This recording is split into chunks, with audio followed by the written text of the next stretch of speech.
friends, it's great to see you this morning. Today we're going to talk about prayer spaces. So have you ever heard of a prayer space? And what do you think it is?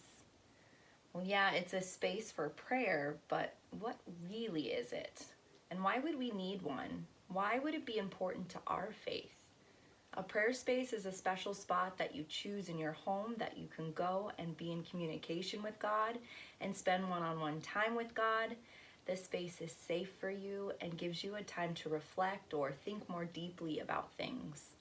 In Matthew chapter 6, the same chapter as the Lord's Prayer, Jesus told his disciples how to pray. He listed many things, and one of them was to go and pray in private. And so you can look this story up in your Bible. In verse 6, in chapter 6 of Matthew, it says, "But when you pray, go to your room, shut the door, and pray to your Father who is present in that secret place. Your Father who sees what you do in secret will reward you." So having a prayer space in our homes is great because when we visit that space, it helps our bodies remember that this is the time and place for prayer and to be with God.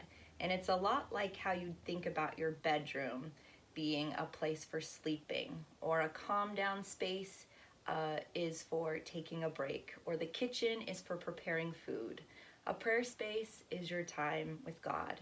And always know that God hears our prayers wherever we are and however we choose to lift them up. But a prayer space is helpful in our house because it helps us to be consistent and intentional with prayer, very thoughtful. So growing up as a kid, I experienced prayer as being very important in my family. We had a prayer spot for our nighttime prayers, and our family would gather together right before bed and pray at the couch. I even have a picture to share with you. My mama took that. We'd all take turns and say our prayers out loud. My older brother and I would squabble as to who would start first, and even my little brother, Christopher, who was a baby you saw in that picture, he would even say his prayers. And it was a lot of babbling. We didn't always understand him, but that was okay. And that's how we learn. We learn by seeing others and trying it out. My mom would go, and then my dad would always finish last. And although we'd spend time together praying as a family, I saw my parents take time for personal prayer in their own bedrooms. So I'd also pray in my bedroom alone. I'd kneel at my bed or pray while I was lying down in my bed. I also found that I liked to use writing as a prayer. I had a small pink bag, and it held a really small Bible and some paper so I could write letters to God and communicate that way. So this week, I'm inviting you to create a prayer space in your own home. And as you make plans for your prayer space, I've got some questions for you to think about that can help you. So I'm wondering, is there something that you need to do or have to get you into the mood for prayer? How do you pray?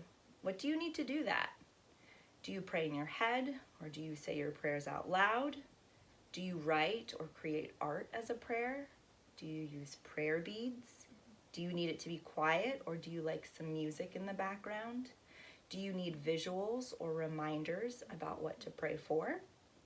Again, those questions can help you think about what you need and what to put in your space to support you as you spend time with God. Thank you for joining me today, friends, and I hope you have an amazing week. And I'm praying for you. Happy Sunday. Bye.